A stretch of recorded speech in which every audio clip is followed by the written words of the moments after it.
Praise the lord. ప్రభుకు స్తోత్రములు. మనము ఈ సమయంలో పరిశుద్ధ లేఖనాన్ని ధ్యానం చేయడం కొరకై మనందరినీ కూడా ప్రభు సమకూర్చేందుకు కొరకై ఆయనకు కృతజ్ఞతాస్తుతులు చెల్లిస్తూ ఉన్నాం. ప్రార్థన చేసుకుని మనం ఈ పరిచర్య ఆరంభించుకుందాం. ప్రియమైన పరిశుద్ధమైన తండ్రి, యేసుక్రీస్తు వారి పేరిట స్తోత్రములు. మహోన్నతుడా, మిమ్మల్ని ఘనపరిచి ఆరాధిస్తూ ఉన్నాం.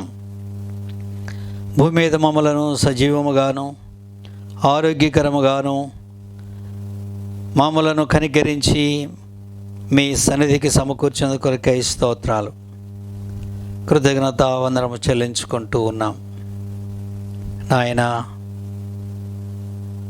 మా జీవిత కాలంలో మేము మిమ్మల్ని స్తుతించినట్లుగా పాప మరణ నియమముల నుండి మమ్మల్ని విడిపించి క్రీస్తు యేసునందు జీవమునిచ్చు ఆత్మీయ నియమములోనికి తీసుకుని వచ్చి మమ్మల్ని నడిపిస్తున్న మీ దయంత్ర కొరకై స్తోత్రములు.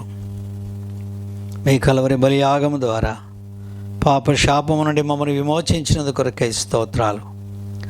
మమ్మల్ని మీ సొత్తైన ప్రజగా చేసుకున్నందు కొరకై వందనాలు.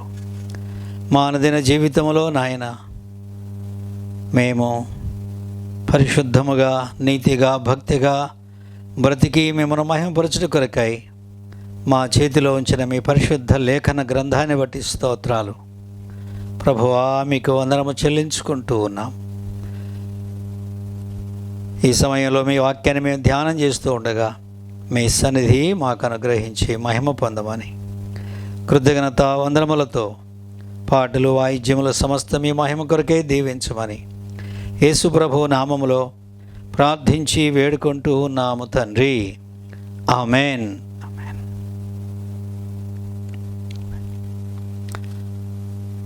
ఈ సమయంలో మనము ఒక 2 పాటలు పాడుకొని ఆ తర్వాత వాక్య ధ్యానంలోనికి వెళ్తాం. మీరందరూ కూడా కలిసి పాట పాడి ప్రభువును మహిమపరచాలని కోరుతూ ఉన్నాం.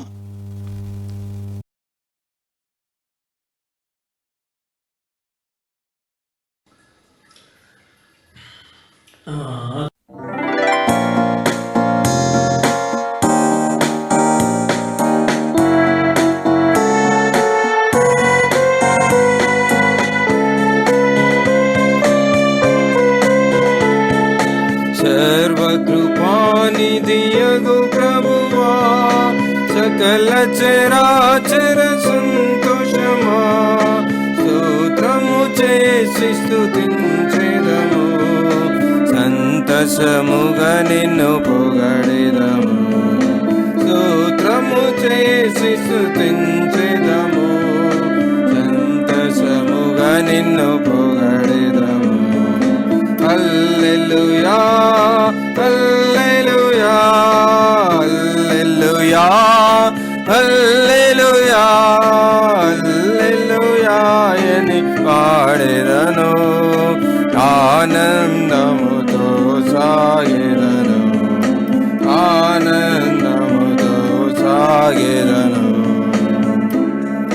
ప్రేమించి నన్ను వెదకితివి, ప్రీతితో నన్ను రక్షించితివి.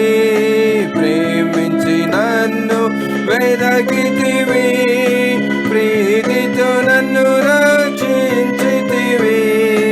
పరిశుద్ధముగా జీవించుటకై పాపిని నన్ను కరుణించితివి. పరిశుద్ధముగా జీవించుటకై పాపిని నన్ను కరుణించితివి. హల్లెలూయా, హల్లెలూయా, హల్లెలూయా, హల్లెలూయా, హల్లెలూయా అని పాడెదను, ఆనందముతో సాగెదను, ఆనందముతో సాగెదను. అల్పకాల శ్రమలను భవింప అనుదినము కృపనిచ్చితివి. అల్పకాల శ్రమలనుభవింప అనుదినము కృపనిచ్చితివి. నాదుని అడుగు జాడలలో నడచుటకు నన్ను పిలచితివి. నాదుని అడుగు జాడలలో నడచుటకు నన్ను పిలచితివి. హల్లెలూయా హల్లెలూయా హల్లెలూయా హల్లెలూయా హల్లెలూయా అని పాడేదను. ఆనందముతో సాగెదను ఆనందముతో సాగెదను. మరణ శరీరము మార్పునుంది మహిమ శరీరము పొందుటకై. మరణ శరీరము మార్పునుంది మహిమ శరీరము పొందుటకై. మహిమాత్మతో నన్ను నింపితివి. మరణ భయములను తీసితివి. మహిమాత్మతో నన్ను నింపితివి. మరణ భయములను తీసితివి. హల్లెలూయా హల్లెలూయా హల్లెలూయా హల్లెలూయా హల్లెలూయా అని పాడేదను. ఆనందముతో సాగెదను ఆనందముతో సాగెదను. భువి నుండి శ్రేష్ఠ ఫలముగను దేవునికి నిత్య స్వాస్థ్యముగా. భువి నుండి శ్రేష్ఠ ఫలముగను దేవునికి నిత్య స్వాస్థ్యముగా. భూజనములలో నుండి నన్ను ప్రేమించి క్రయధనమిచ్చితివి. జనములలో నుండి నన్ను ప్రేమించి క్రయధనమిచ్చితివి. హల్లెలూయా హల్లెలూయా హల్లెలూయా హల్లెలూయా హల్లెలూయా అని పాడేదను. ఆనందముతో సాగెదను ఆనందముతో సాగెదను. ఎవరు పాడని గీతమును యేసుని గూర్చి పాడుటకై. ఎవరు పాడని గీతమును యేసుని గూర్చి పాడుటకై. హేతువులేకై ప్రేమించెను యేసుకు నేనేమివ్వగలను. హేతువులేకై ప్రేమించెను యేసుకు నేనేమివ్వగలను. హల్లెలూయా హల్లెలూయా హల్లెలూయా హల్లెలూయా హల్లెలూయా అని పాడేదను. ఆనందముతో సాగెదను ఆనందముతో సాగెదను.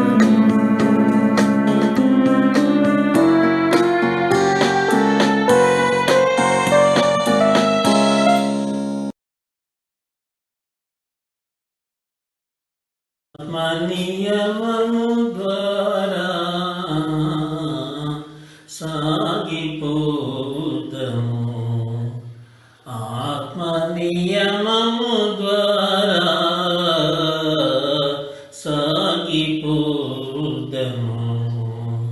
విశ్వాసమునకు కర్తయు దానిని కొనసాగించెడు యేసుని చూచుచు.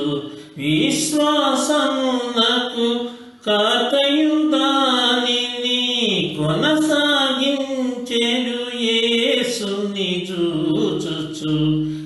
ఓపికతో మనము సాగిపో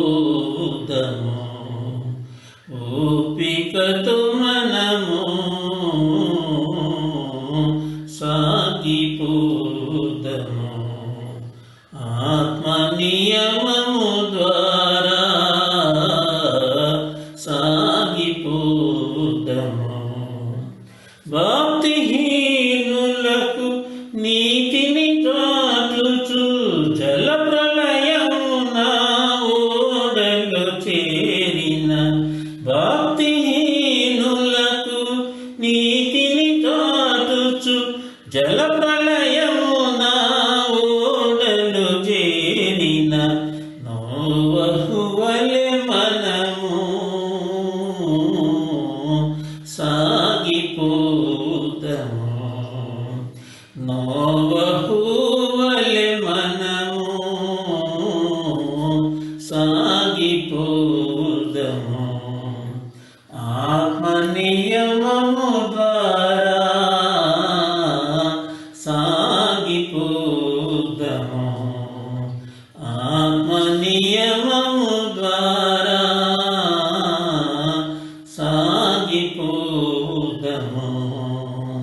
సిద్ధపరచిన పురమును చేరా వాగ్దానములను నమ్మి నడచిన సిద్ధపరచిన పురమును చేరా వాగ్దానములను నమ్మి నడచిన అబ్రహాము వలె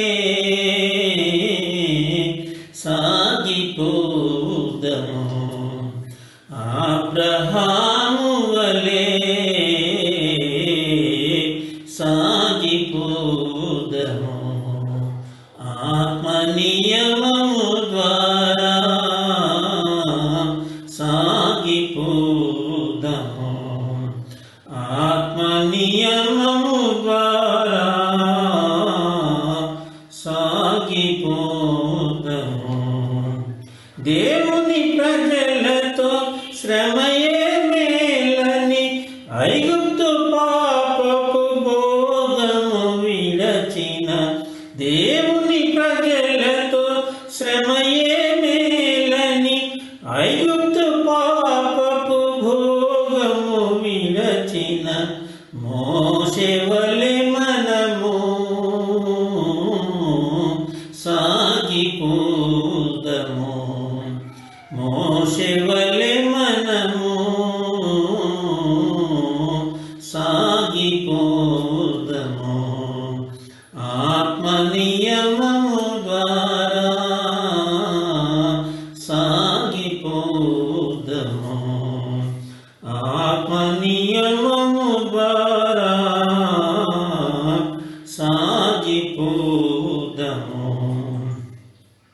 పోరు సహించి సువాత పక్షమున పరుగు ముగించి ప్రాణార్పణమైన పోరు సహించి సువాత పక్షమున పరుగు ముగించి ప్రాణార్పణమైన భక్త పౌలు వలె సాగిపోదము. భక్త పౌలు వలె సాగిపోదము. ఆత్మ నియమము ద్వారా సాగిపోదము. ఆత్మ నియమము ద్వారా సాగిపోదము. తేటగ దైవ సంకల్పము తెలుపుచు ప్రాణము రువ్వగ ప్రాణము విడచిన తేటగ దైవ సంకల్పము తెలుపుచు ప్రాణము రువ్వగ ప్రాణము విడచిన స్టెఫెను వలె మనము సాగిపోదము. స్టెఫెను వలె మనము సాగిపోదము. ఆత్మ నియమము ద్వారా సాగిపోదము. ఆత్మ నియమము ద్వారా సాగిపోదము.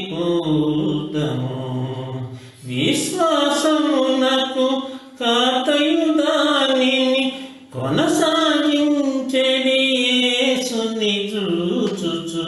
విశ్వాసమునకు కర్తయు దానిని కొనసాగించెను యేసుని చూచుచు ఓపికతో మనము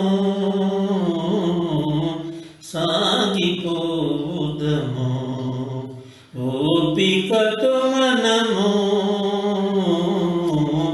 సాగిపోదము. ఆత్మ నియమము ద్వారా సాగిపోదము, ఆత్మ నియమము ద్వారా సాగిపోదము.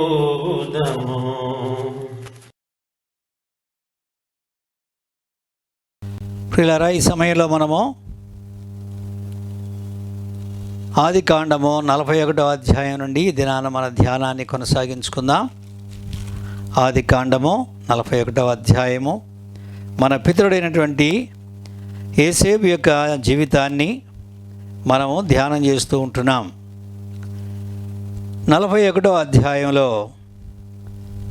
యోసేపు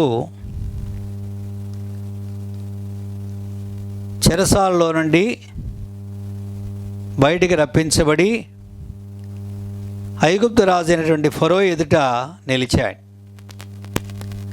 ఐగుప్తు రాజుకు కలలు వచ్చి కలవరపడుతూ ఉండగా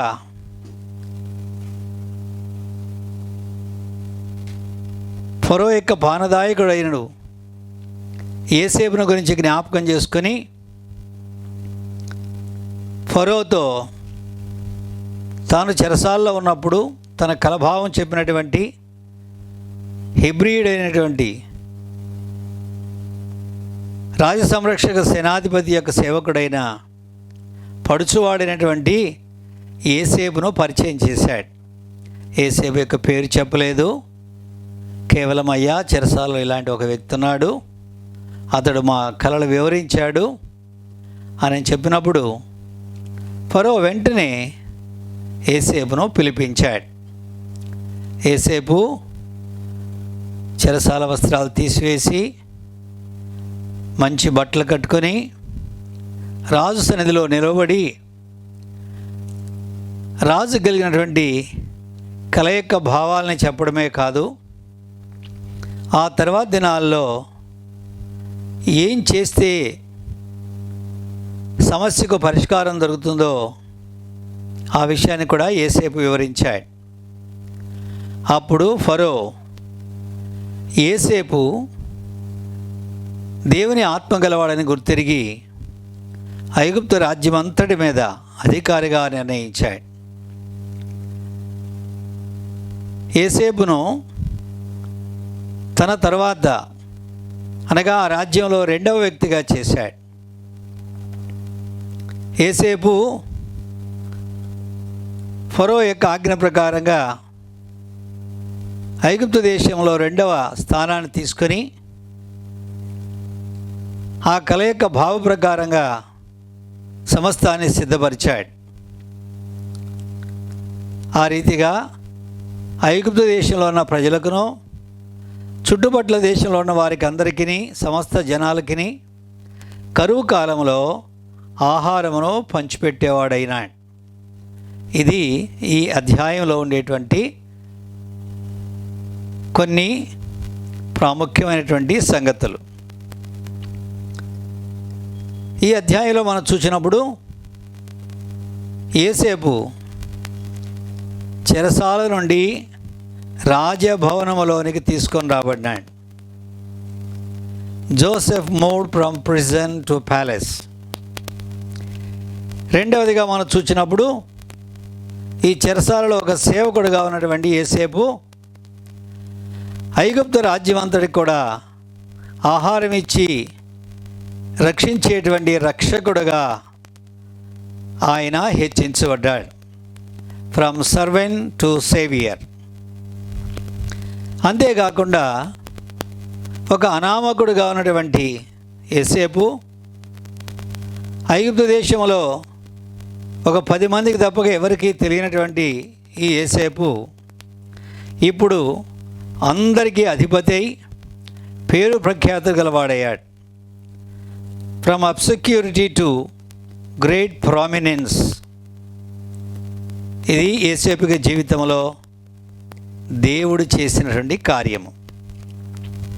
ఈ రీతిగా యేసేపు ఒంటరివాడు, కానీ అధ్యాయం చివరికి వచ్చేటప్పటికి యేసేపు కుటుంబస్తుడిగా చేయబడ్డాడు. దేవుని వలన సంతానం పొంది ఆశీర్వదించబడిన వాడయ్యాడు. ఈ అధ్యాయంలో ఉండేటువంటి ప్రాముఖ్యమైన సంగతులు ఇవి. ఇప్పుడు మనము ఈ అధ్యాయాన్ని ధ్యానం చేస్తూ వస్తాం. మొదటి వచనం, 2 ఏండ్లు గడిచిన తర్వాత ఫరో ఒక కల కనెను. అంటే 40వ అధ్యాయం చివరిలో మనం చదివినప్పుడు పానదాయకుల అధిపతి ఫరో యొక్క దయ పొంది ఉద్యోగం తిరిగి పొందాడు. యేసేపు పానదాయకుల అధిపతితో చెప్పాడు, అయ్యా నా విషయంలో నువ్వు ఫరోతో మాట్లాడు అని. కానీ ఈ పానదాయకుల అధిపతి మర్చిపోయాడు. కానీ దేవుడు మర్చిపోలేదు. అయితే 2 సంవత్సరాల కాలము గడిచినట్లుగా మనం ఇక్కడ చూస్తున్నాం. దీన్ని విశ్వాసిక జీవితంలో మనము వెయిటింగ్ పీరియడ్ అంటాం. మరి 2 సంవత్సరాలు చెరసాలలోనే ఉండవలసి వచ్చింది.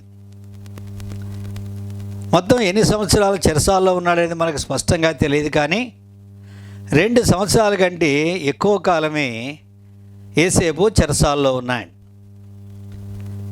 పానదాయకుల అధిపతి ఫరోతో చెప్పి యేసేపుకు విడుదల కలిగించవచ్చు అనని యేసేపు తలంచి ఉండవచ్చు, కానీ దేవుని సమయం రాలేదు కనుక యేసేపు చెరసాలలోనే ఉంచబడ్డాడు. కనుక క్రైస్తవ జీవితంలో వెయిటింగ్ అనేటువంటిది, వేచి ఉండుట అనేటువంటిది చాలా ప్రాముఖ్యమైనది. Waiting is not wasting. మనము ప్రభు యొక్క సమయం కొరకు మనం వేచి ఉన్నాము అంటే సమయాన్ని వృధా చేస్తున్నామని కాదు ప్రియులారా. అనేక సార్లు మనం వివాహం కొరకు ఎదురు చూసేవారు ఉంటారు, ఉద్యోగం కొరకు ఎదురు చూసేవారుగా ఉంటారు, లేక ఒక ఇల్లు కట్టుకునే విషయంలో ఎదురు చూసేవారుగా ఉంటారు. ఏంటి ఇంకా దేవుడు కార్యం చేయలేదు. మరి కొంతమంది దీర్ఘకాలిక రోగంతో బాధపడుతూ ఏమిటి దేవుడు ఇంకా స్వస్థపరచలేదు అని ఆ రీతిగా వేచి ఉండేవారుగా, లేకపోతే కొంతమంది అయితే విసుక్కునేవారుగా ఉంటారు. ప్రియులారా, ప్రతి క్రైస్తవుని యొక్క జీవితంలో దేవుడు చేసేటువంటి కార్యాలు ఎన్నడూ కూడా పొరపాటు అయినవి కావు. ఆయన అన్నీయు ఖచ్చితమైన సమయానికి ఖచ్చితంగా ఆయన చేస్తాడు. In his right time he does the right thing. ఆయన సమయంలో ఖచ్చితంగా సరి అయినదిగా ఆయన చేసేవాడుగా ఉంటున్నాడు. మనం ఊహించి మనము ముందుకు సాగిపోయేదానికంటే అత్యధికంగా చేసేటువంటి దేవుడు ఆయన. కనుక వెయిటింగ్ అనేటువంటిది మన క్రైస్తవ జీవితంలో దేవుడు చేసేటువంటి మన అంతరంగ జీవితంలో మార్పు కలిగించే దినాలు అనే విషయాన్ని మనం జ్ఞాపకం పెట్టుకోవాలి. మనం ఎప్పుడైతే వేచి ఉంటామో అప్పుడు మనము శ్రేష్టమైన దానిని అనుభవిస్తాం. ఉదాహరణ చూడండి, పిల్లలు స్కూల్ నుంచి రాగానే మమ్మీ ఆకలి అవుతా ఉంది అని చెప్తారు. అప్పుడు మమ్మీ అంటది, ఈ ప్లీజ్ గో అండ్ వాష్, వెళ్ళి శుభ్రం చేసుకొని రండి,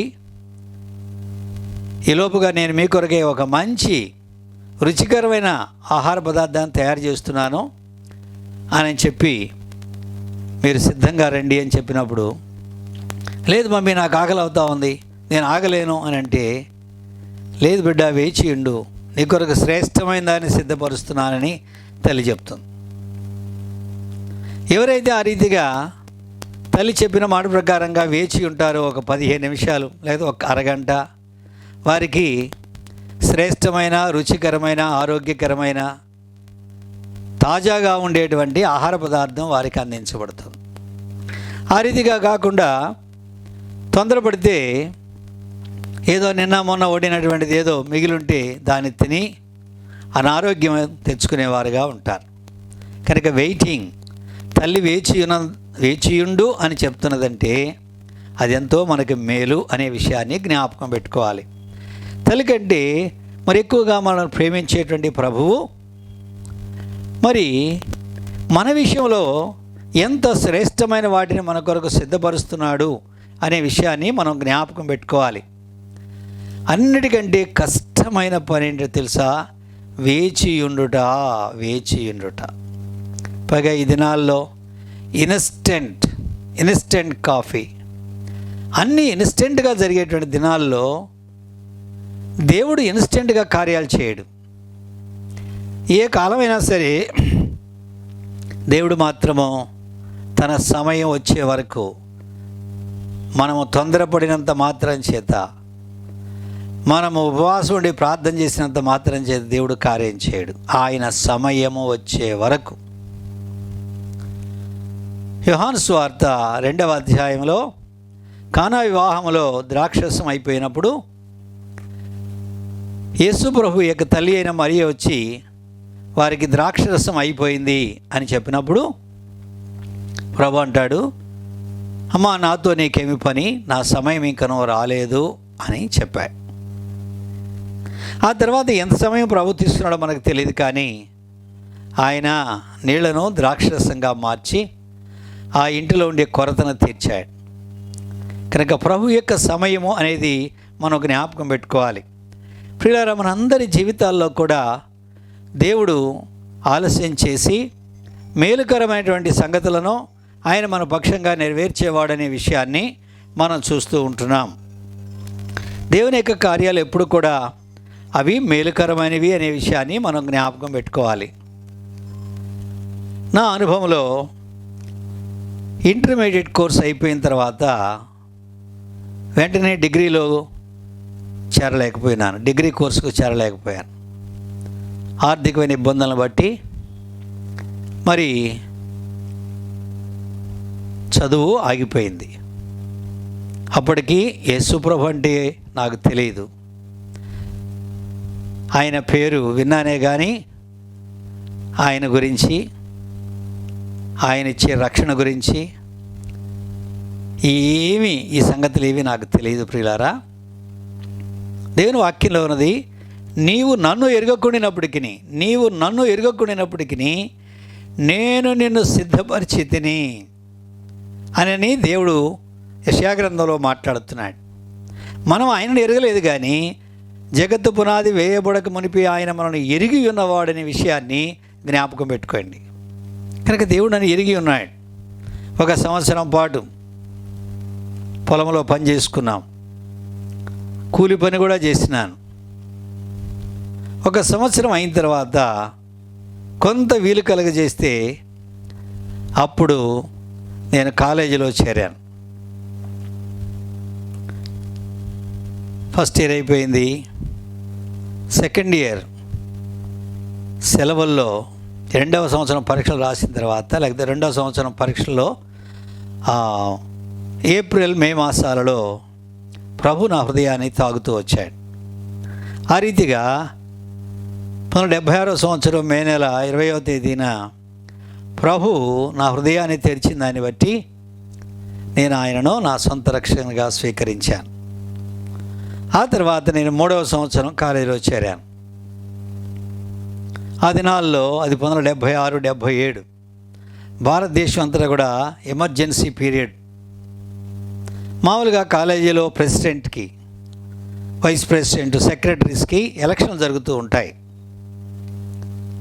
అయితే ఆ దినాల్లో ఈ ఎమర్జెన్సీ ఉండడం వలన ఎక్కడ ఏ ఎలక్షన్ జరగకూడదు.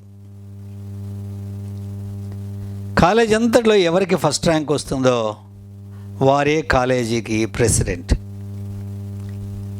ఆ రీతిగా ఫస్ట్ ఇయర్ కోర్స్ అయిపోయిన వారు ఎవరైతే ఫస్ట్ ర్యాంక్ వస్తుందో వాళ్ళ వైస్ ప్రెసిడెంట్, ఆ రీతిగా సెక్రటరీ, జాయింట్ సెక్రటరీ, ఈ రీతిగా. ఆ సంవత్సరము నేను చదువుకున్నటువంటి కాలేజీలో సిల్వర్ జూబిలీ సెలబ్రేషన్స్ 25 సంవత్సరాలు పూర్తయిన సందర్భంగా మరి రజతోత్సవాలు జరగనై. ఆ సంవత్సరము ప్రభువు నన్ను కాలేజ్ అంతటిలో మొదటి స్థానంలో ఉంచాడు. ఆ రీతిగా ప్రిన్సిపల్ గారు కాలేజ్ అంతటికి నన్ను స్టూడెంట్ ప్రెసిడెంట్గా నామినేట్ చేశాడు. విఆర్ఎస్ఎన్ వైఆర్ఎన్ కాలేజ్ చీరాల్లో నేను చదువుకున్నాను. ఆ రీతిగా 1976-77 సంవత్సరంలో ఆ కాలేజీకి స్టూడెంట్ యూనియన్ ప్రెసిడెంట్గా దేవుడు నన్ను హెచ్చించాడు. అది సిల్వర్ జూబ్లీ సెలబ్రేషన్స్ కనుక ఆ సంవత్సరము గొప్ప గొప్ప అధికారులు, మినిస్టర్సు, యూనివర్సిటీ ఛాన్సలర్, రిజిస్ట్రార్, ఈ రీతిగా అనేక మంది గొప్ప వ్యక్తులతో పాటుగా దేవుడు నన్ను కూర్చోబెట్టాడు. ఇది నా ఊహకు అందనటువంటి సంగతి. ప్రియులారా, మీరు ఆశ్చర్యపడవచ్చు. కాలేజీలో ఇనాగరల్ ఫంక్షన్ జరుగుతుంది.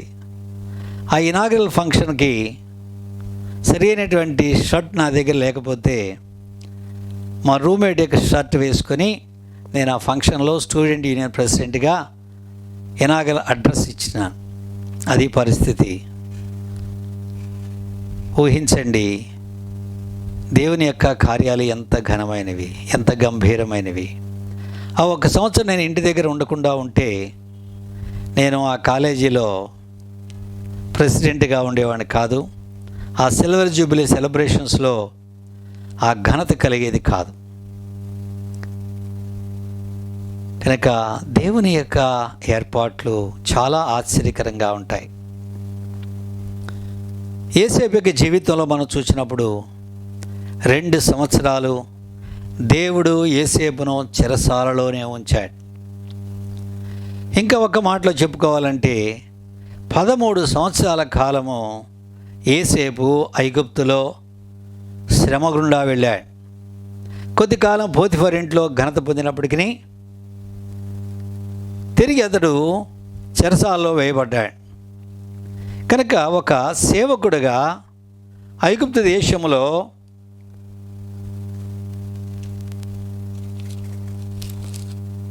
యేసేపు దేవుడు తనకు అనుమతించినటువంటి శ్రమానుభవం గుండా వెళ్ళాడు. శ్రమ లేకుండా సింహాసనం దొరకదు, శ్రమ లేకుండా మహిమ కలగదు, ఘనత కలగదు. ఇది దేవుని యొక్క కార్యాలు జరిగించేటువంటి విధానం. ఎప్పుడైనా శ్రమానుభవం లేకుండా ఘనతలోనికి వెళ్ళిన వ్యక్తి గర్విష్ఠుడైపోయి తాను నాశనం చేసుకుంటాడు. వేరే వాళ్ళకు కూడా అతడు నష్టం కలిగించేవాడుగా ఉంటాడు. కనుక ప్రియులారా, వెయిటింగ్, మీ జీవితంలో మీరు దేని కొరకు ఎదురు చూస్తున్నారో తెలియదు, కానీ దేని కొరకు ప్రార్థన చేస్తూ ఆశపడుతున్నారో తెలియదు, కానీ ఓపిక కలిగి ఉండు. ఓపిక లేకుండా తొందరపడితే చాలా నష్టపోయేవారుగా ఉంటాం. దేవుడు విశ్వాస యొక్క జీవితంలో సమస్తమును మేలుకరంగా జరిగించేవాడు. రోమా 8:29 మనం చూసినప్పుడు దేవుని ప్రేమించు వారికి, అనగా ఆయన సంకల్పము చొప్పున పిలువబడిన వారికి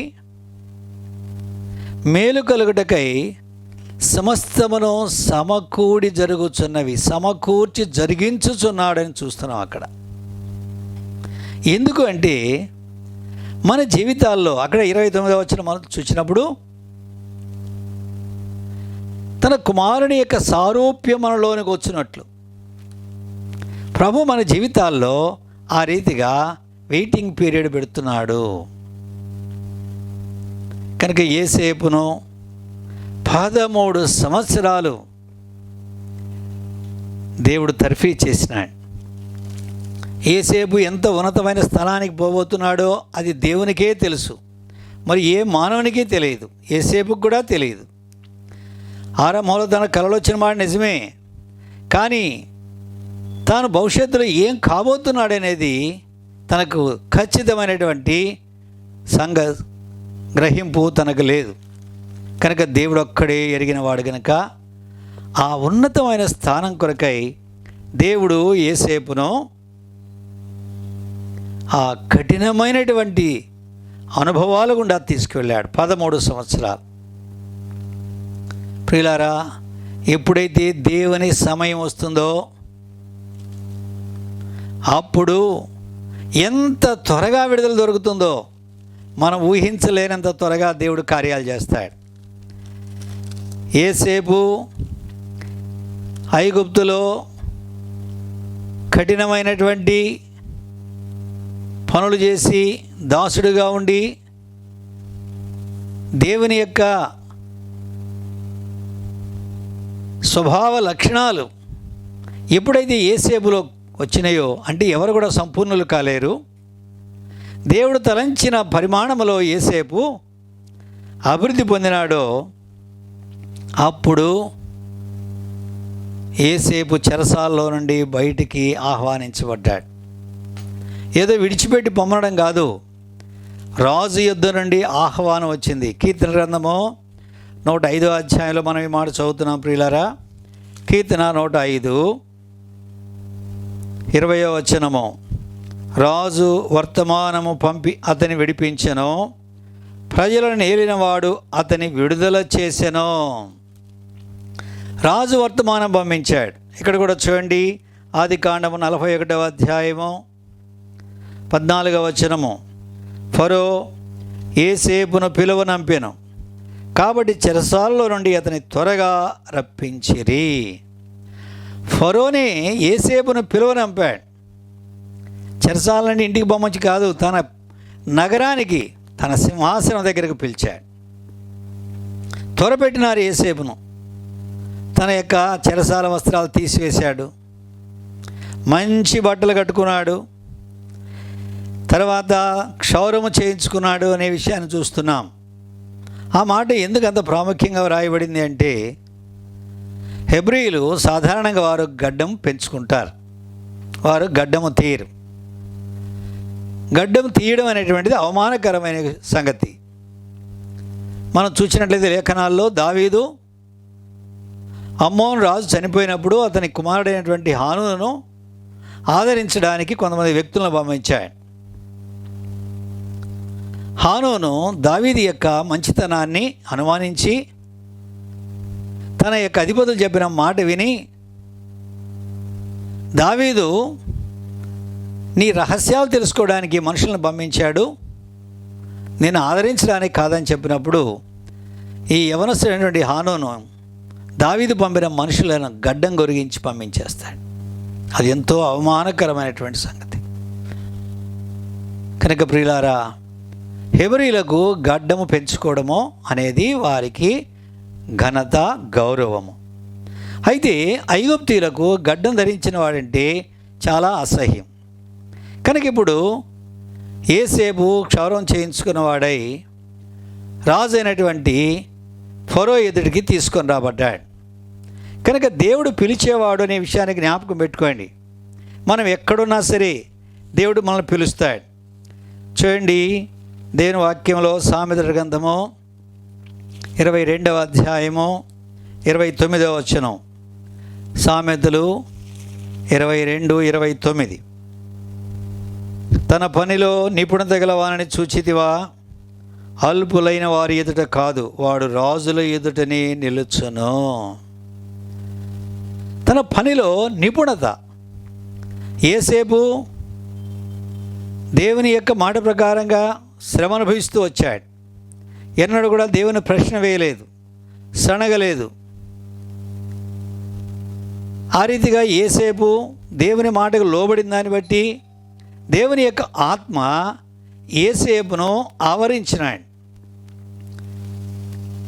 దేవుని యొక్క ఆత్మ ద్వారా యోసేపు జ్ఞానవంతుడిగాను వివేకం గలవాడుగాను అభివృద్ధి పొందాడు. కనుక దేవుడు యోసేపును 13 సంవత్సరాలు ఏం చేసినాడు అంటే, ఆయన యొక్క గుణగణములలో ఆయన యొక్క జ్ఞానములో, ఆయన తెలివితేటలలో అభివృద్ధి పొందుతూ వచ్చాడు. God is building Joseph's life. ప్రియులారా, ఒక బిల్డింగ్ కట్టాలంటే మన దగ్గర 10 కోట్ల రూపాయలున్నా తెల్లవారేటప్పటికి బిల్డింగ్ రాదు. ఎంత మోడర్న్ టెక్నాలజీ వచ్చినా సరే దాని సమయం అది తీసుకుంటుంది. ఒక క్షణంలో వచ్చేది కాదు అది. ఆ రీతిగానే మానవులమైన మనము పాపములో పుట్టిన వారం, మన హృదయాల్లో పాప స్వభావం గలవారం.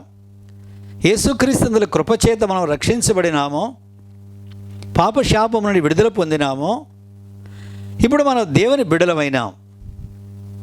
అయినప్పటికీ మనలో ఉండేటువంటి ఆ ప్రాచీన స్వభావం, ఆ పాప స్వభావము అది దినదినము అది చనిపోయి నూతన పురుషుని యందు, అనగా నూతన స్వభావము దైవ స్వభావములో మనం పాలివారగినట్లు అంతకంతకు ఎదురు కొరకై దేవుడు మన హృదయాల్లో జరిగించేటువంటి యొక్క కార్యాన్నే పరిశుద్ధాత్మ కార్యము అని మనం ఎరుగుదాము.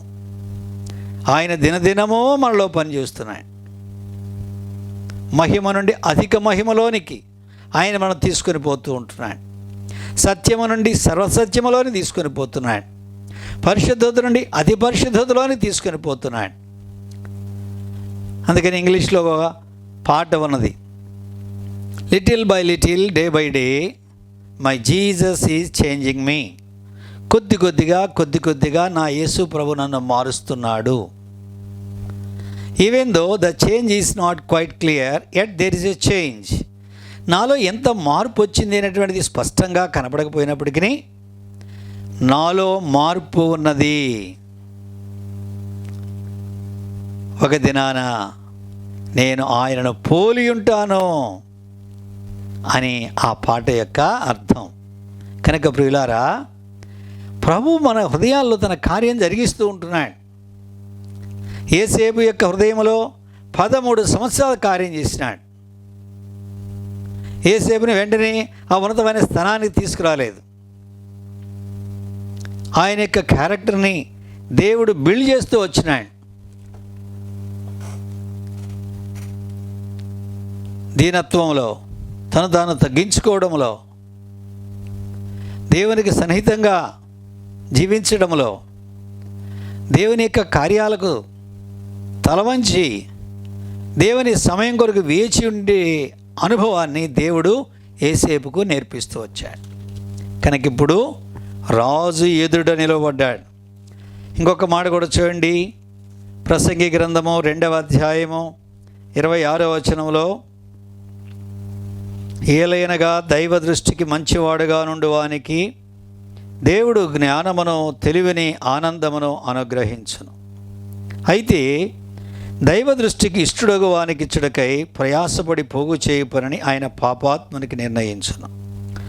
దైవ దృష్టికి మంచివాడుగా నుండి వానికి దేవుడు జ్ఞానమును, తెలివిని, ఆనందమును అనుగ్రహించును. కనుక ఇప్పుడు యేసేపును రాజు అంటే ఫరో ఎదుటికి తీసుకురావాలి అంటే యేసేపుకి ఏం కావాలి? దేవుడు అనుగ్రహించేటువంటి జ్ఞానం కావాలి, దేవుడు అనుగ్రహించేటువంటి తెలివి కావాలి. అందుకొరకై దేవుడు ఆయనను సిద్ధపరుస్తూ వచ్చాడు.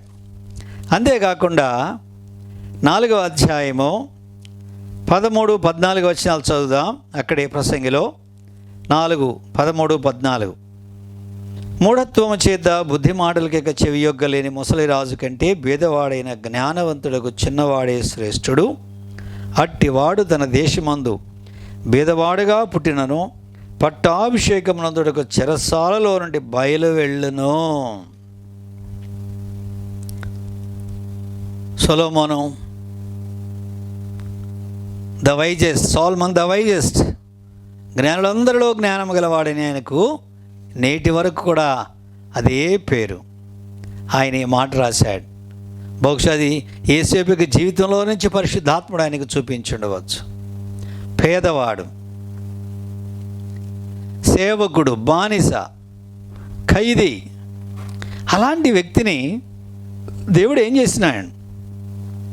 ఒక ఉన్నతమైనటువంటి స్థానాన్ని తీసుకొని రావడానికి చెరసాలలో నుండి బయలు వెళ్ళా.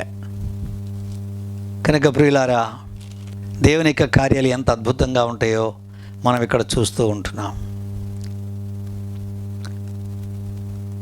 అన్న ఇవన్నీ కూడా ఆ దినాల్లో జరిగినాయి, ఈ దినాల్లో కూడా జరుగుతున్నవా అని అనుకుంటూ ఉండొచ్చు. మన దేశంలోనే మీరు జాగ్రత్తగా ఆలోచన చేస్తే, ఎందుకనగా మనం రాజకీయమైన పేర్లు చెప్పకూడదు, మన దేశంలోనే ఒక వ్యక్తిని మనం చూస్తే, ఒక స్త్రీ ఒక సామాన్యమైనటువంటి స్థితిలో జన్మించి వేరే దేశంలో జన్మించి మన దేశానికి వచ్చి ఒక ఉన్నతమైనటువంటి స్థానంలో కొనసాగినటువంటి సందర్భాన్ని మీరు అందరూ ఎరుగుదురు. ప్రియులారా, వారు దేవుని నమ్మినారని నేను అనడం లేదు, కానీ దేవుడు చేసే కార్యాలు ఎంత అద్భుతంగా ఉంటాయో మనం చూస్తూ ఉంటున్నాం. ఏ కాలమైనా సరే దేవుడు కార్యములు చేయటకు శక్తిమంతుడు. కనుక ఇక్కడ మనం ఏం చూస్తున్నామంటే, యేసేపు చెరసాలలో నుండి బయటకు వచ్చాడు, వచ్చి ఫరో ఎదుట నిలవబడినాడు. 15వ వచనం, ఫరో యేసేపుతో.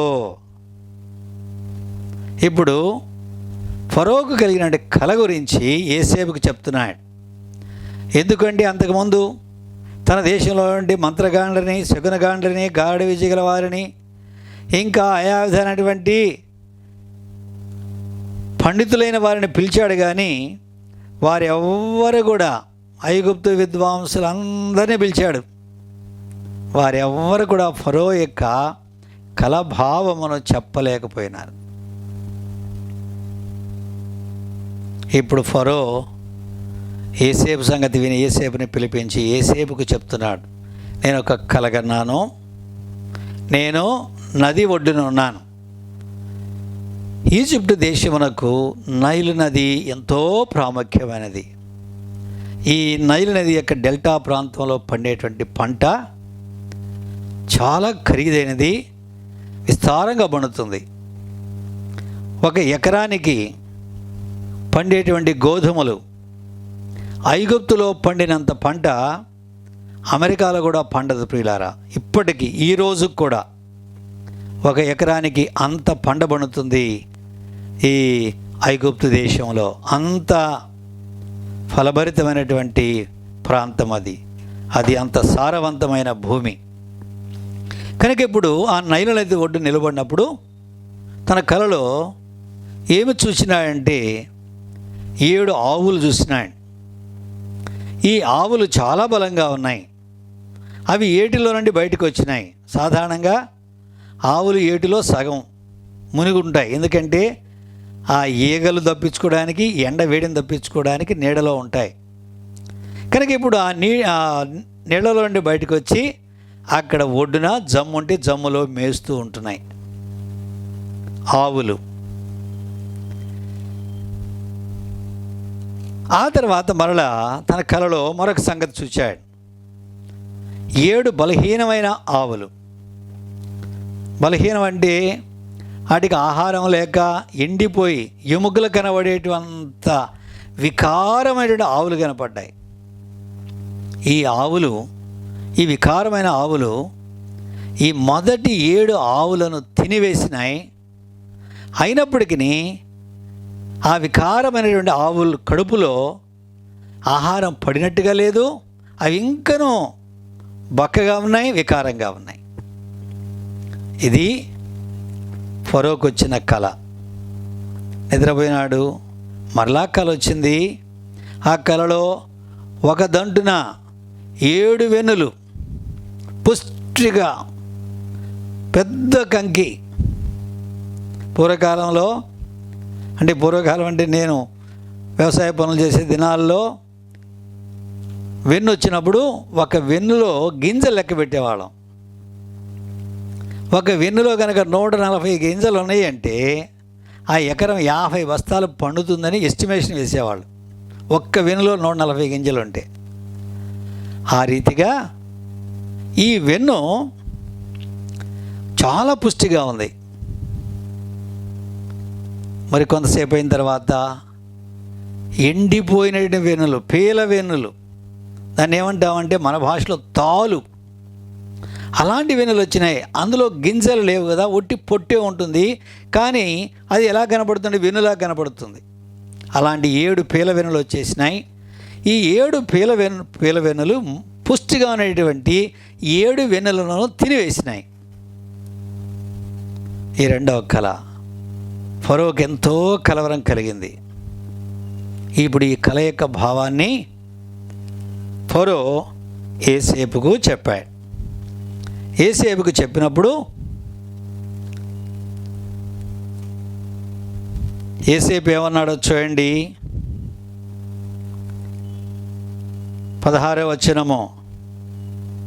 యోసేపు, అది నా వలన కాదు, దేవుడే ఫరోకు క్షేమకరమైన ఉత్తరం ఇచ్చినని ఫరోతో చెప్పాను. 15వ వచనంలో చూస్తే ఫరో యోసేపుతో అన్నాడు, నేను కలగన్నాను, దాని భావాన్ని తెలుపగలవారు ఎవరూ లేరు. నీవు కలను విన్నట్లయితే దాని భావము తెలుపగలవారు నిన్ను గూర్చి వింటిని అని చెప్పినప్పుడు యోసేపు అన్నాడు, అయ్యా అది నా వలన కాదు, దేవుడే నీకు క్షేమకరమైన ఉత్తరం ఇస్తాడు. ప్రియులారా, యోసేపు యొక్క జీవితంలో దేవుడు చేసిన గొప్ప కార్యం చూడండి. ఈ 13 సంవత్సరాల కఠినమైనటువంటి అనుభవం గుండా దేవుడు ఆయన తీసుకెళ్ళడం ద్వారా యోసేపు యొక్క జీవితంలో ఎంత దీనత్వం వచ్చిందో మనం చూస్తున్నాం. అది నా వలన కాదు. తనలో ఉండేటువంటి ఆ సెల్ఫ్ కాన్ఫిడెన్స్ అనేది పూర్తిగా పోయింది. అదే యోసేపు యొక్క 17వ సంవత్సరం వయసులో మనం చూసినప్పుడు 37వ అధ్యాయంలో చూడండి. 37వ అధ్యాయము 6-7 వచనాలు. యోసేపు తన అన్నలతో మాట్లాడుతున్నాడు. నేను కనిన ఈ కలను మీరు దయచేసి వినుడి. అదేమనగా, మనము చేనులో పనులు కట్టుచుంటిమి, నా పన లేచి నిలుచుండగా మీ పనులు నా పనను చుట్టుకొని నా పనకు సాష్టాంగపడినవి అని చెప్పాడు. ఆ తర్వాత 9వ వచనంలో మరో కలగన్నాను, అందులో సూర్యుడు చంద్రుడు 11 నక్షత్రాలు నాకు సాష్టాంగపడినవి అని చెప్పాడు. నేను కలగన్నాను, నా కల చెప్తాను వినండి. నా పన, మీ పనులన్నీ కూడా నాకు సాష్టాంగపడినవి, సూర్యచంద్ర నక్షత్రాలు కూడా నాకు సాష్టాంగపడినవి అని అతిశయముతో యోసేపు తన అన్నలకు చెప్పాడు. అయితే ఇప్పుడు యోసేపు యొక్క మాటలలో ఆ అతిశయం కనబడడం లేదు. దేవుడు దానిని పూర్తిగా తీసివేశాడు. ప్రియులారా, మనందరి జీవితాల్లో అది వాస్తవం. మనలో ఉండేటువంటి అతిశయాన్ని దేవుడు తీసివేయనంత కాలము తన యొక్క ఘనతను కానీ తన యొక్క జ్ఞానాన్ని కానీ మనకి ఇవ్వలేడు. ఎవడు కూడా పాత తిత్తులలో క్రొత్త ద్రాక్షరసం పోయాడు అని ప్రభు చెప్పాడు. పాత తిత్తిలో కొత్త ద్రాక్షరసం పోస్తే తిత్తి పిగిలిపోతుంది, ద్రాక్షరసం కారిపోతుంది, తిత్తులు పాడైపోతాయి, ద్రాక్షరసం కూడా వృధా అయిపోతుంది. కనుక క్రొత్త తిత్తిలోనే క్రొత్త ద్రాక్షరసం పోస్తాయి. అప్పుడు తిత్తి భద్రంగా ఉంటుంది, ద్రాక్షరసం కూడా భద్రంగా ఉంటుంది. ఆ రీతిగా దేవుని యొక్క జ్ఞానము, దేవుని యొక్క వివేకము మనకు అనుగ్రహించాలి అంటే దేవుడు మనలో ఉండేటువంటి అతిశయాన్ని, గర్వాన్ని, మన స్వయాన్ని ఆయన సంపూర్ణంగా దాన్ని తీసివేయకపోతే తన జ్ఞానంతో మనం నింపలేడు. ఎంతోమంది జీవితంలో మనం ఇదే చూస్తున్నాం. మోషేకి జీవితంలో కూడా ఇదే చూస్తున్నాం. మోషేకు నుండి ఐగుప్తు జ్ఞానం అంతటినీ తీసివేయడానికి దేవుడు మోషేను 40 సంవత్సరాలు మిద్యానారణ్యాన్ని తీసుకెళ్ళి గొర్రెల వెంట తిప్పాడు, దేవుడు సిద్ధపరిచే వరకు. కనుక ఇక్కడ యోసేపు సిద్ధపరచబడిన పాత్ర అయినాడు. ఇప్పుడు ఏమంటున్నాడు, అయ్యా అది నా వలన కాదు, దేవుడే ఫరోకు క్షేమకరమైన ఉత్తరం ఇచ్చును. ఈ 41వ అధ్యాయంలో మనం చదివినప్పుడు 9 సార్లు దేవుడు అనే మాట కనబడుతుంది. ఈ 9 సార్లు 2 సార్లు మాత్రమే ఫరో దేవుడు అనే పదాన్ని ఉపయోగిస్తాయి. యోసేపు 7 సార్లు ఈ పదాన్ని ఉపయోగిస్తాయి. అనగా యోసేపు యొక్క జీవితమో దేవుని చేత ఏ రీతిగా నింపబడి ఉన్నదో మనం గ్రహించుకోవాలి. 7 పరిపూర్ణమైనటువంటిది. చూడండి, ఇక్కడ ఈ మాట్లాడిన 16వ వచనంలో దేవుడే ఫరోకు క్షేమకరమైన ఉత్తరం ఇచ్చును. రెండవది 25వ వచనంలో చూడండి, దేవుడు తాను చేయబోచున్నది ఫరోకు తెలియచేసెను. మూడవది 28వ వచనంలో దేవుడు తాను చేయబోచున్నది ఫరోకు చూపించెను. నాలుగవది 32వ వచనం, ఈ కార్యము దేవుని వలన నిర్ణయింపబడి ఉన్నది, ఇది దేవుడు శీఘ్రముగా జరిగించును. కనుక ఇక్కడ 2 సార్లు 5 సార్లు. ఆ తర్వాత 51వ వచనము, అప్పుడు యోసేపు దేవుడు నా సమస్త బాధను నా తండ్రి ఇంటి వారినందరూ నేను మరిచిపోయినట్లు చేసెను.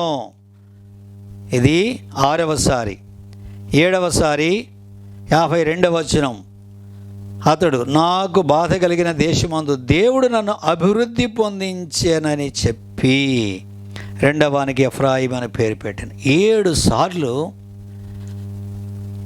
యోసేపు దేవుడు అనే మాటను ఉపయోగిస్తాడు. పెదవులతో కాదు, అది తను ఏం పలుకుతున్నాడో అది నా హృదయంలో నుండి వస్తున్నట్టుగా మనం చూస్తున్నాం.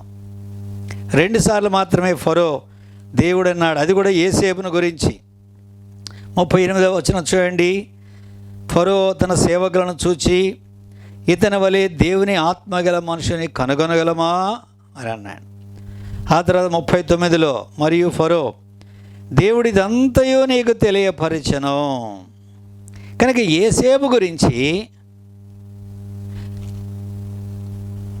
ఫరో పలికిన మాట దేవుని ఆత్మ గలవాడని, దేవుడిదంతయో నీకు తెలియపరచనని ఫరో యోసేపు యొక్క దేవుని గురించి ఎరగకపోయినప్పటికీ దేవుడే యోసేపును నింపి ఉన్నాడు జ్ఞానముతో అనే సంగతిని ఈ ఫరో ఎరిగినవాడు. అన్యుడైనప్పటికీ ప్రిలారా, ఐగుప్తీయులు ఈజిప్షియన్స్ ఆ దినాల్లో వీరు విగ్రహారాధికులు, ప్రకృతిని సేవించేవారు. అంతేకాదు వీరు అన్యులైనటువంటి వేరే జనాంగంతో ఏమాత్రం సాంగత్యం చేసేవాళ్ళు కాదు. ఇప్పుడు ఫరోకు వచ్చినటువంటి యొక్క కళను మనం చూసినప్పుడు ఆవులు కనపడ్డాయి, ఎందుకు ఎద్దులు కనపడలేదు అని మనం అనుకోవచ్చు. బలమైన ఎద్దులు, తర్వాత బలహీనమైన ఎద్దులు కనపడవచ్చు కదా. అది ఎందుకు ఆవులను చూపించినాడు? మన దేశంలో కూడా ఆవు అంటే చాలా ఎక్కువైనటువంటి అభిమానం ప్రజలు, కొంతమంది దాన్ని పూజిస్తూ ఉంటారు. ఒక శ్రేష్టమైన సంగతి ఏంటంటే ఆవులు అవి ఉత్పత్తి చేస్తాయి, reproductive animals. Aux is not a reproductive animal. చూడండి, మీరు కనుక ఒంగోలు ప్రాంతానికి వెళ్తే ఒంగోలు ఎద్దులని ఉంటాయి, బహు అందంగా ఉంటాయి, అవి చాలా బరువు మోస్తాయి. ఒంగోలు నుండి బ్రెజిల్ దేశానికి తీసుకెళ్తారు ఒంగోలు జాతి ఎద్దుల్ని, లక్షల ఖరీదుతోటి ఓడలు తీసుకెళ్తారు. ఆ ఆవులు కనుక మీరు చూస్తే కొన్ని ఆవులు ఉంటాయి సంవత్సరానికి ఒక్క ఈత ఈనుతుంది.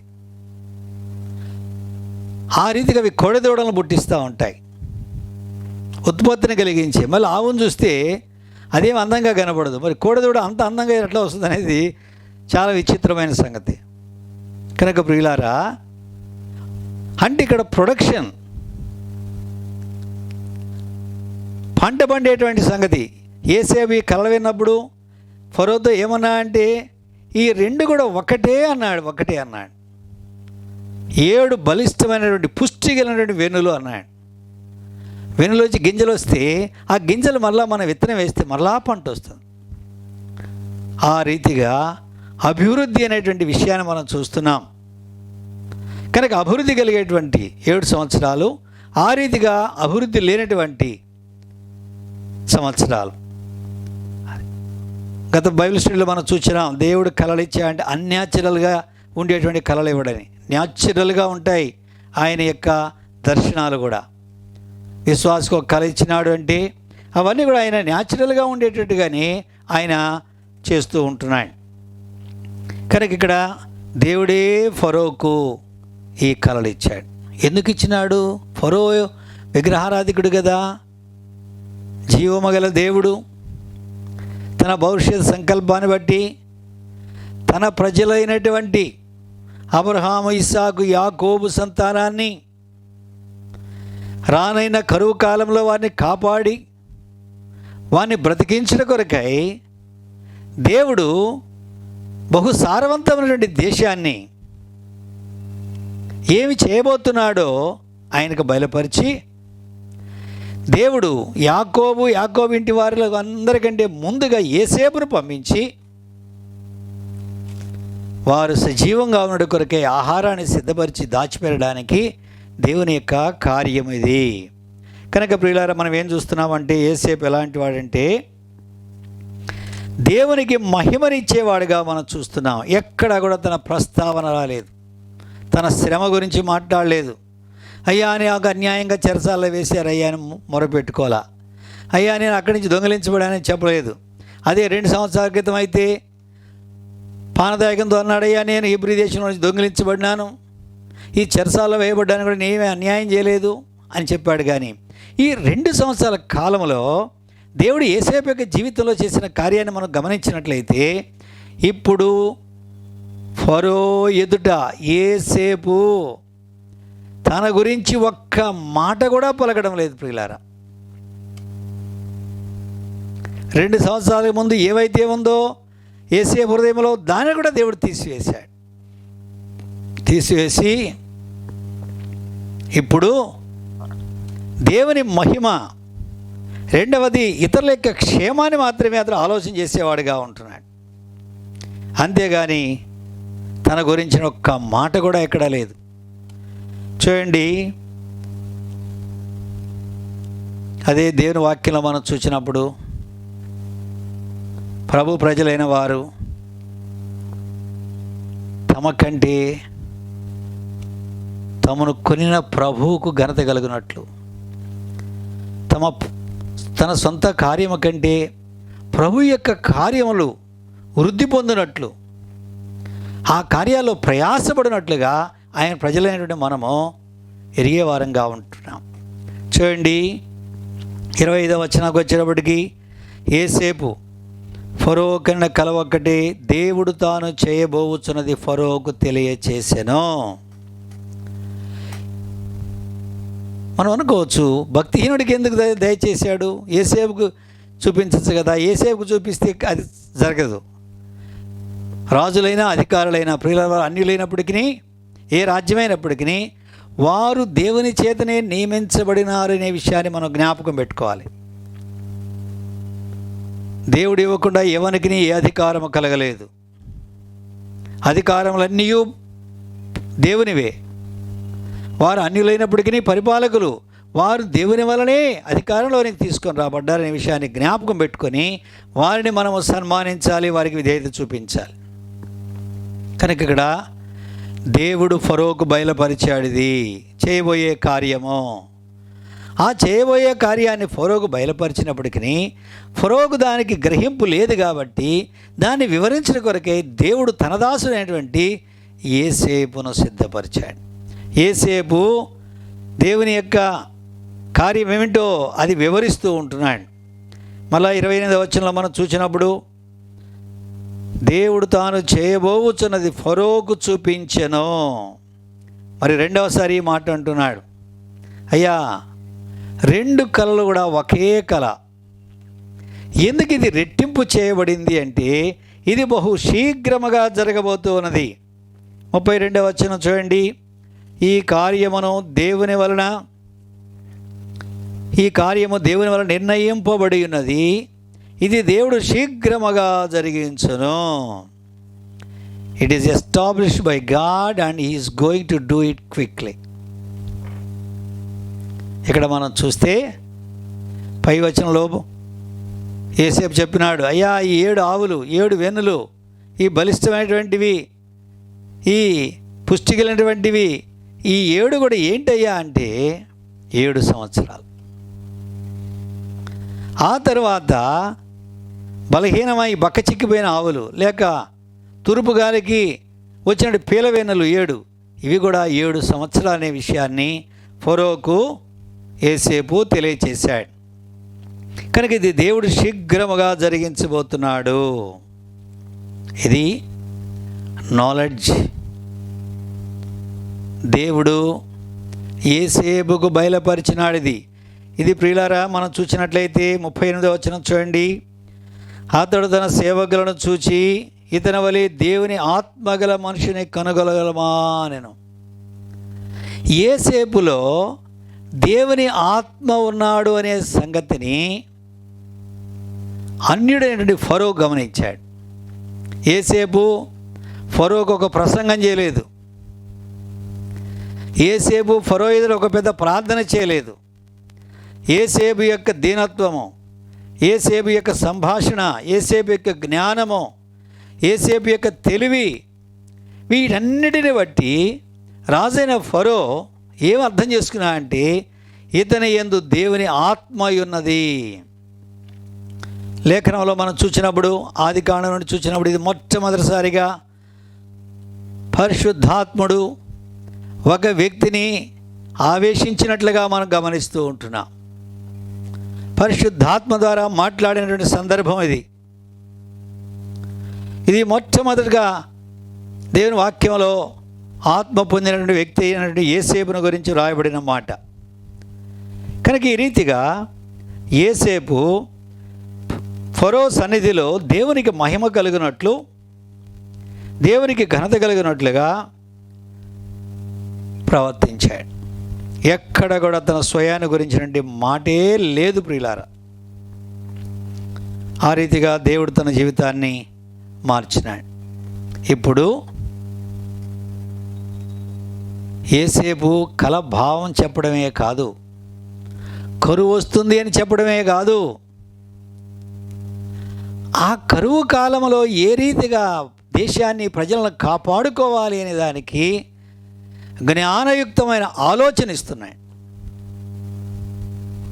Many people are having knowledge of the things but they don't know how to apply the knowledge. If you knew how to apply the knowledge, it is wisdom. అనేక మందికి విషయాల గురించిన గ్రహింపు ఉన్నది, కానీ ఆ విషయములను సరి అయిన సమయంలో సరి అయిన విధానంలో ఉపయోగించుకోవడం తెలియక అవివేకులైపోతున్నారు.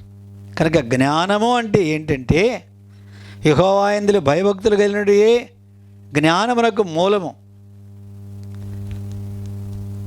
ఏ సమయమునకు ఏది అవసరమో ఆ ప్రకారంగా మనకు తెలిసినటువంటి సంగతులను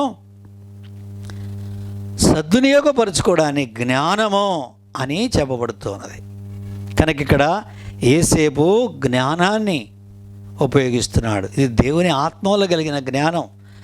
బుద్ధి వివేకములకు ఆధారమగు ఆత్మ, జ్ఞాన వివేకములకు ఆధారమగు ఆత్మ అనే మాటను యెషయా గ్రంథంలో మనం చూస్తున్నాం. దయచేసి చూడండి, యెషయా గ్రంథము 11వ అధ్యాయంలో ఈ మాట చదువుతున్నాం. 2వ వచనము, యెహోవా ఆత్మ జ్ఞాన వివేకములకు ఆధారమగు ఆత్మ, ఆలోచన బలములకు ఆధారమగు ఆత్మ, తెలివిని యెహోవా యెడల భయభక్తులు పుట్టించు ఆత్మ అతని మీద నిలుచును. ప్రియులారా, ఈ వచనము మన ప్రభువైన యేసుక్రీస్తు వారిని గురించిన ప్రవచనం. ఇది యెషయా 11:2. యోసేపు మన ప్రభువైన యేసుక్రీస్తు వారికి ముందు గుర్తుగా ఉన్నాడు, ముంగుర్తు. కనుక యోసేపు జ్ఞాన వివేకమైనటువంటి వివేకములు కలిగిన ఆత్మతో, అంతేకాదు యెహోవా యెడల భయభక్తులు కలిగినటువంటి ఆత్మ గలవాడిగా ఉంటున్నాడు. దేవుని భయము యోసేపు గలవాడు. తర్వాత అధ్యాయంలో మనం చూసినప్పుడు యోసేపు అన్నాడు, నేను దేవునికి భయపడువాడును. దేవునికి భయము, దేవునికి మనం భయపడేవారుగా ఉన్నప్పుడు ఈ భయం ఎలాంటిదంటే రెవరెన్షియల్ ఫియర్. అంతేగాని దేవుడు శిక్షిస్తాడు భయపడకపోతే అనేటువంటిది అలాంటిది కాదని, దండనతో కూడిన భయం కాదు అది. ఇది మర్యాదతో కూడినటువంటిది, గౌరవమైనటువంటిది, విధేయతతో కూడిన భయము. అలాంటి భయము యేసేపు హృదయంలో ఉన్నది కనుక చక్కగా మనం అర్థం చేసుకోవచ్చు. ఈ దుష్కార్యము చేసి నేను యెహోవాకు విరోధముగా ఏ రీతిగా పాపము కట్టుకొందును అని పలికాడే, ఆ మాటలోనే మనకు అర్థమవుతుంది యేసేపు దేవుని యందు భయభక్తులు గలవాడు. దేవుని భయం ఉన్నది కాబట్టి దేవుని యొక్క జ్ఞానము, దేవుని యొక్క వివేచన యేసేపుకు అనుగ్రహించబడినట్టుగా మనం ఇక్కడ చూస్తూ ఉంటున్నాం. ఈ రీతిగా యేసేపు ఫరో ఎదుట నిలిచి దేవుని యొక్క కార్యాలను వివరించాడు. జరగబోయే సంగతిని, ఆ కరువు కాలంలో ఏ రీతిగా కాపాడుకోవాలో దాని కొరకైనటువంటి ప్లాన్ కూడా ఆయనే ఇచ్చాడు. Pharaoh's problem and Joseph's plan and Joseph solution. ఇంకా చెప్పాలంటే గాడ్స్ ఆన్సర్ టు ఫరో. అందుకని ఇంత మనం చదివామే 16వ వచనంలో, అది నా వలన కాదు, దేవుడే ఫరోకు క్షేమకరమైన ఉత్తరం ఇచ్చును. క్షేమకరమైనటువంటి జవాబు.